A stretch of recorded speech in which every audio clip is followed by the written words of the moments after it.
Find out what's going on. Get involved. Change things from the inside. Make a difference. Take pride. Multicultural at its best. The Luisa Marshall Show. Coming up.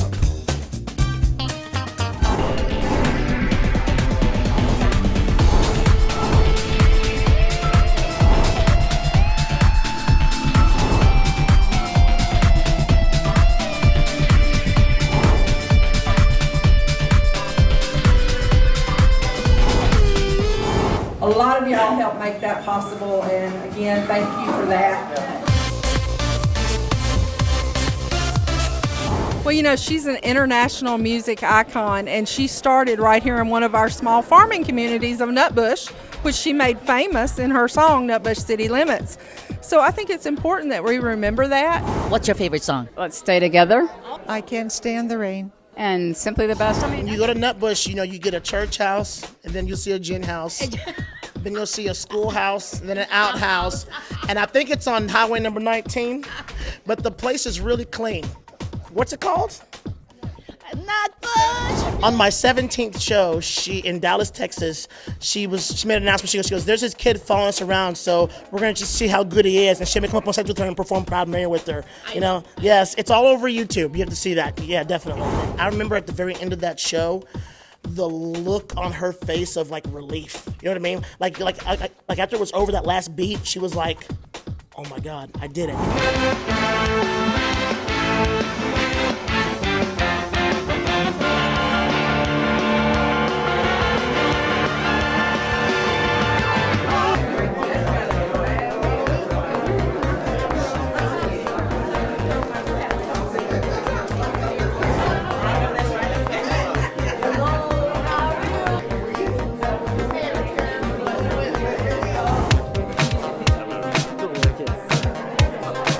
So we've gone through a lot of things together, experiencing, traveling on the road. She's a wonderful person. Like I said, I'm sure down to earth like the rest of us, because we all remember when. And it's a good thing to be around to see her success. And I'm honored to be here. I was here last year. And this year I'm here with my cook girl. Tina was like a sister to me, as I said before. And it was just a wonderful time in my life. And we got paid every week. They don't do that too much anymore. I learned a lot of things from being on the road. We called it the Turner University. I mean, we had strict rules, but later on in my life, I applied it to my business. Everybody thought he was mean, but now that I've got a business, I understand exactly where he was coming from. My mom was an excellent cook. I was the oldest of 9. So out on the road, we didn't have the opportunity to cook that much, but we would rent these places called kitchenettes, where they'd have a little kitchen and whoever had it, we would cook. We had an electric skillet and a 1 burner or 2 burner hot plate. And we could fry pork chops, we could fry potatoes with onions, steaks, anything we could fix. We could make breakfast, anything we could fix. And we had a little pot about like that. We could fix grits. We could fix almost anything like cooking outside. So we would do that. And so I was a better cook than anybody else, thank you. So I didn't know at that time that was gonna work me. I mean, I'm better than them. And so I ended up doing a lot of the cooking. Well, we don't really, Rhonda is our contact. I ask her how she's doing and she'll send hi to me or something like that. So we don't really talk on the phone every day. And I'll be really happy when she's able to come down and see this. She'll be real proud, I'm sure she will. You know, when you separate and you think, not that they have forgotten you, but it feels good to know that they remembered you. So I was really touched by that, and I was crying, looking ugly. But it was really, and I would love to have her on my show. Rhonda, make sure you tell her. And nowadays, when the younger kids come into the restaurant, they would make statements like, Miss Robbie, I haven't had peach cobbler like this since my grandmother died. And I was like, well, did you get the recipe? And they're like, no.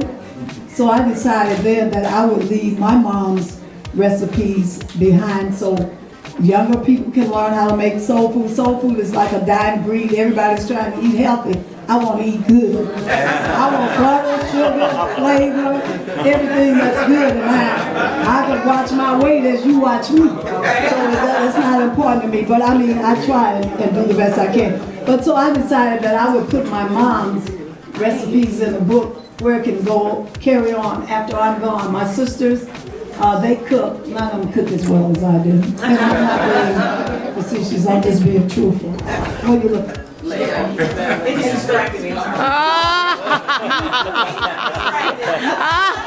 Larry! Keep a turn. Oh my God, Larry. Still in the show. That's great. I was trying to find a name that everybody could relate to, and I wanted something with sugar in it. And I had like brown sugar, sweet potato, and I just kept narrowing it down, and then I realized that people call each other sweetie pie. Yeah. Hi sweetie pie, and stuff like that. So I said, well, that's a catchy name, and I'm gonna use that, and that's how I got that. Yeah, a lot of people think all we have is desserts. I mean, we're a soul food restaurant, home cooking, comfort food, whatever you want to call it. But sweetie pies was the name that stuck out. Season starts in November. I'm sorry. We're filming now. So we'll be back on in November. I lost my grandson, Andre, so the first episode will be basically about him. Is Tim's your son, right? Tim's my son. Is he going to be in some of the episodes also? Yeah. Okay, good. Yeah. He's there even though I don't like him. You get on. These kids today think they know more than you. And my son is a perfect example. I mean, I started the restaurant business. He wants to take it over.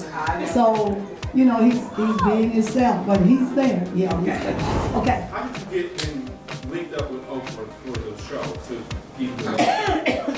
My son, Tim, the root of all evil. 1 second, please. He had been in prison 10 years as a teenager. So when he came home, he was watching us as we act around the restaurant, me cussing and fussing. And he's like, this is funny, this would be a TV show. And I'm like, ain't nothing funny about them effing up my food. Oh my goodness. He got somebody to come out and observe us as we're going through our daily things. I mean, it's so much stuff that happens in the kitchen.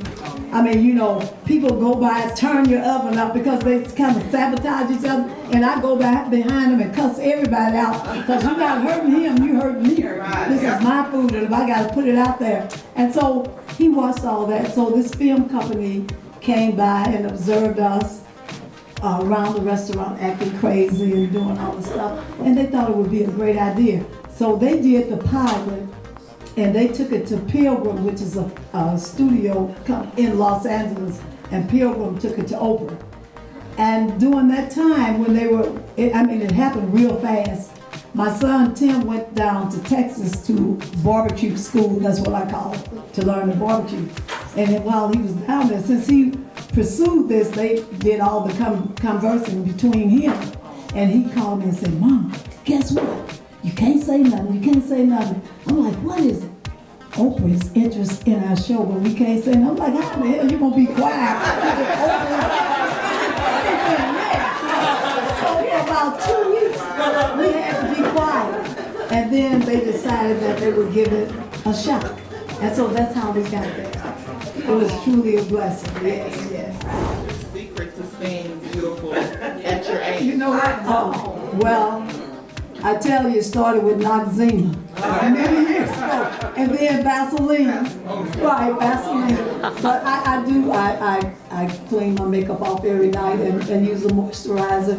And see, you don't see me when I see me first thing in the morning. So I don't know if that's working, but thank you for asking. But I do try to take care of everybody's skin. Yes, thank you, yes. I have a single daddy that's around your age. Oh, well, bring me around. You know what they say, Miss Robbie's looking for love. I'm still looking. I didn't die. I just got old, but I'm still looking. Bring him around. And if he looks like you, he's cute. Yeah, and another thing, I went back in the studio last month when I was in LA. songs that the film company said, Miss Robbie, do you have any songs that you've written? And I'm like, yeah. And I started digging. I had to go back to cassettes. Nobody knew what a cassette was because, the younger people in the studio. So I found the cassettes. Then I couldn't find anybody with a cassette player. Gosh. But I did go in the studio and record 2 songs, and it should be out on YouTube, iTunes, or something. Whatever. See, I don't even know that stuff. Whatever it is that they do when the show airs. And so on the 11th of next month, I'm doing a show in LA. It'll be the first time in years. So I'm kind of nervous and I'm excited about that. And we're gonna go and do that, so maybe y'all can go out and get that song. I think it's a busy lifestyle. I roller skate and I try and dance and I walk miles around that restaurant all day. But I don't do anything. My bedroom is on the 2nd floor, so I go up and down the stairs. But I don't really do an exercise thing. Every once in a while I look at these flabby arms and I lift up a 2-pound weight. Pretending I'm master. I buy it and put it down. I use it 2 times, put it down, and then maybe a year later, I'm like, where's that thigh master?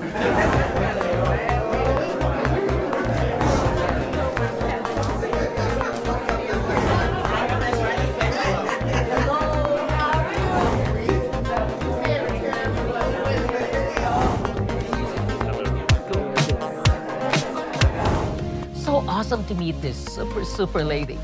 Wow.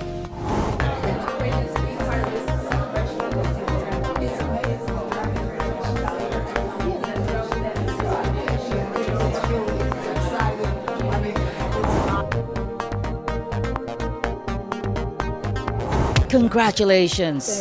Thank you. This is truly an honor to be here. I mean, I was here the last year. I was looking forward to coming this year. It's amazing. It is amazing. During the launching, you talked about how inspired you were when you were an ICAT and being a part of the whole Tina mania. Yes. I mean, it's amazing. Not too many people can tell that story. I'm glad I'm around. I love her. She was amazing. She was amazing to work with.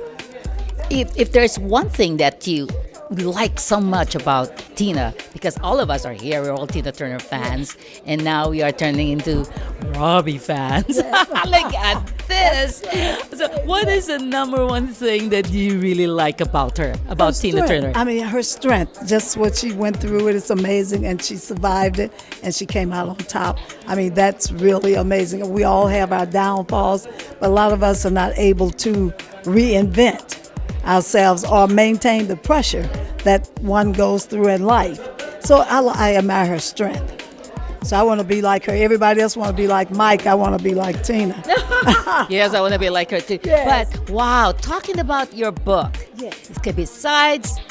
Aside from Tina being an ICAT and now being a mother and then a grandmother, now you have this wonderful reality show. And is it because of the Sweetie Pie that you started? I think it's because of the Sweetie Pie. But, in life, you never know what you're going to end up, I never would have thought in my 70s that I would have my own TV show. Yeah. I was just going home to rest, and this happened. So I say to everybody, hang in there. As long as you don't die, you never know what's going to happen to you. Always be positive.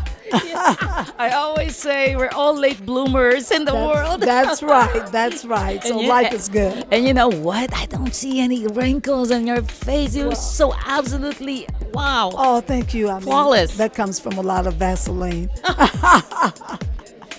Vaseline? Well, I'm just kidding about that, but it helps. You can use it once in a while. But I try and take care of my skin and do the things that everybody does, moisturize, wash it. And so it seems to work. So I've been truly blessed. Everybody says you don't look 76, but I feel it, and I'm glad to be around to say, it? Yeah, it's not like I can't jump off a building like I did when I was 12. So, but I'm glad to be around to say that I'm 76.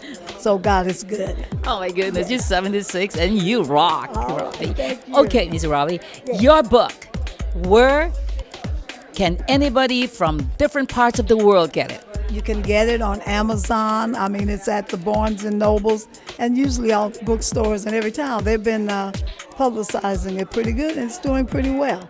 So, and these are my mom's recipes. They're all down home Southern recipes, which I try to keep soul food alive. As they say, keep hope alive. Yeah, yes. keep soul food alive. So, and these are my mom's recipes with a few enhancements. As my travels around the world, I would ask the chef, what did you do to that? And then I'll take it and add my own little stuff. But I'm not, if you're watching your weight, don't do this. Lots of butter and sugar.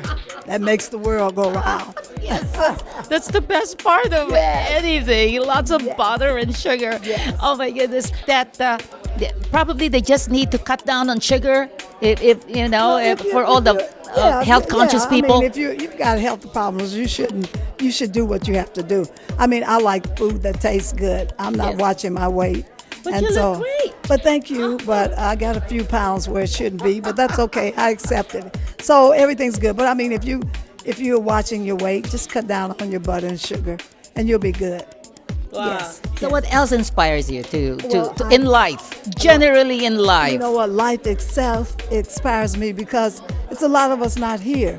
So I love being kind to people, and I think if you treat people the way you want to be treated, you'll live a long time. Yes. That's amazing. Yes, Thank you, Robbie. Thank you so much. And I'm looking forward to watching your reality show. Yes, we'll be back on in November, so please tune in. You're going to have a Make crazy us life, you know number one. that. Yes. That will keep you Yes. busy Busy. for the next few We're still years. busy, right? Thank you. And then my cookbook, I'm back in the recording studio. So I got a lot to look for. All I need to do is keep living. I got a lot to do. Yes, by the way, Robbie also has songs that will be out on YouTube, they should be out doing the show. They're going to showcase it. Wow. So, yeah, I'm really excited about that because, like I always tell people, singing is my first love, chicken is my second. So,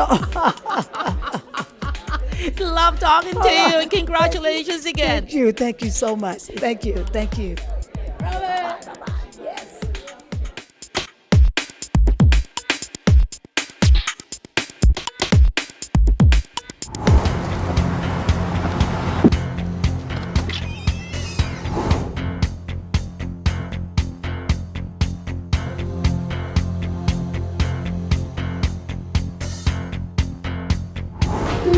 I was wearing this last night. Amazing. One of my favorite costumes, the red. Want to meet the lady who worked with Tina for 50 years? She's simply the best.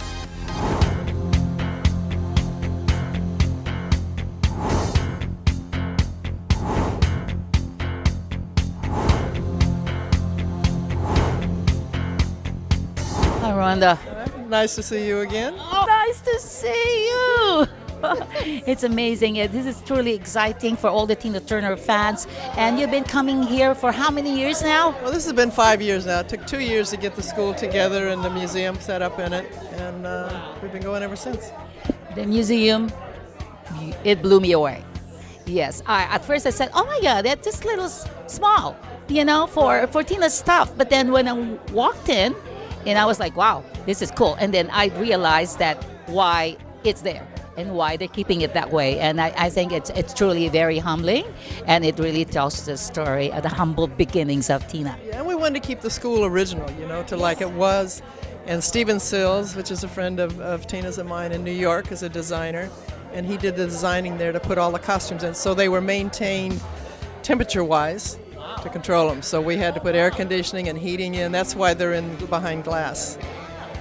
And we renovated the whole school and put electric in, put electric and air conditioning and heating. And then they put everything, the guy did an amazing job, put everything back in the boards and stuff in the ceiling where the lighting was. It was all original, all in the same spot. So you maintain that original old school look. Wow. You've worked with Tina for over 50 years. Oh my She's goodness. retired, so I'm not doing much. You're not doing much, but you're still looking after her. Yeah, but I mean, she's retired, so there's not a lot going on, but, How is she doing? she's doing okay. Loving being retired and not thinking about, having to sing and dance and life on a bus and traveling all over the world. Rock and roll life. Is she missing the rock and roll life at all? Because, us fans, we missed her. Yeah, I mean, everybody did, me too. But I mean, it comes a time you just got to hang up your dancing shoes. Been a long time, a lot of work. I know it's a lot of work. Do you go with her in each and every show? I did for years. I mean, I was a road manager and did everything from running the lights or the sound or whatever needed to be done. And then when she went solo, then we had a whole big organization with logistics and sound people and lighting and everything. So it's the big shows are a whole different ball game because you're playing very large venues. And it was all self-contained where we brought in our own lighting, our own staging, our own sound and everything. So it's a different ball game. Yeah. So how often do you see her now? I usually go to Europe maybe once a year, something like that. Yeah. And you get to have tea with Tina. Tea with Tina. Well, I think what Sonia's doing here with this every year really helps because you got fans that came in for this from all over the world. Yes. A lot from Europe, from Canada, from everywhere. And I mean, it's that, and there's still, her albums are still around floating out there and videos and stuff of the last shows. But, she's through performing. Wow. Yeah. She's true. Tour. Well, yeah, when you think about a tour, you've got at least a year pre-production. Exactly. You've got to do the tour for at least a year to amortize your expenses. Wow. And it's a lot of work. And, you've got staging to get together and lighting and sound, and you got to get a band together, you got singers together and dancers and choreography and costumes and a lot of work. A lot of work. Do you think that she will donate more of her stuff in there? Do you think there's still a place in the museum? I think it's full. I mean, we don't want it to look, yeah. You don't want to overdo it and ruin it. It's it's set up nicely now. I think where you can see everything, and it doesn't look like it's overdone. But there's one thing that you really, really like about Tina, which I'm sure you do. You have a lot of wonderful things to say about her. But what is the number one thing that you really like about her? I just respect her that she's always been very down to earth and very honest. She's not a diva. She's not one that's clamoring for the cameras or the notoriety or anything. She just wants to do what's best for her fans and live a good, clean life. And she's deserved it, so now she is living life on the lake and enjoying things. That's amazing. And you know what? One thing that I really observe is she really surrounded herself with people with integrity. So you're one of them. You're amazing. Well, thank you. So that's how you do it. Yes. Thank you so much. Thank you, Rhonda. Okay. And I hope to keep this thing alive all through the years. Definitely. Congratulations, by the way. This is amazing. To a wonderful life. Oh my God, I'm so jealous of you. You just don't know.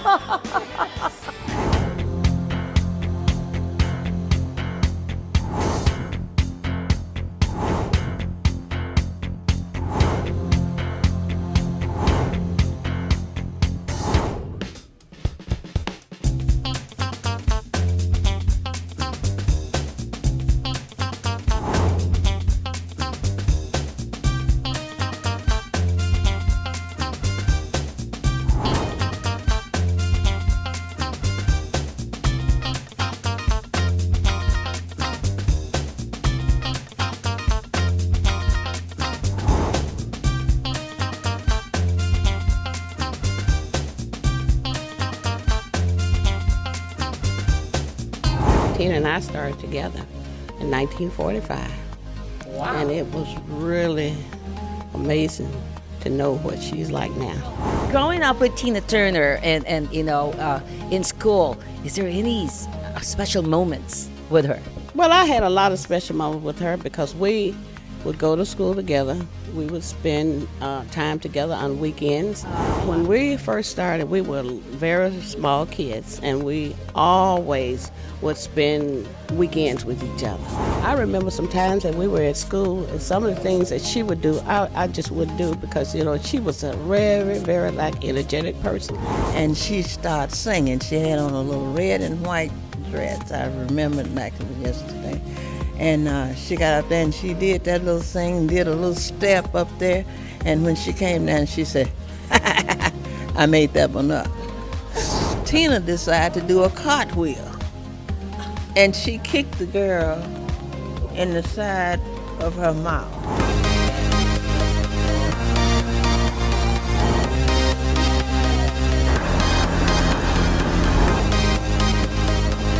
You're the pillar that holds up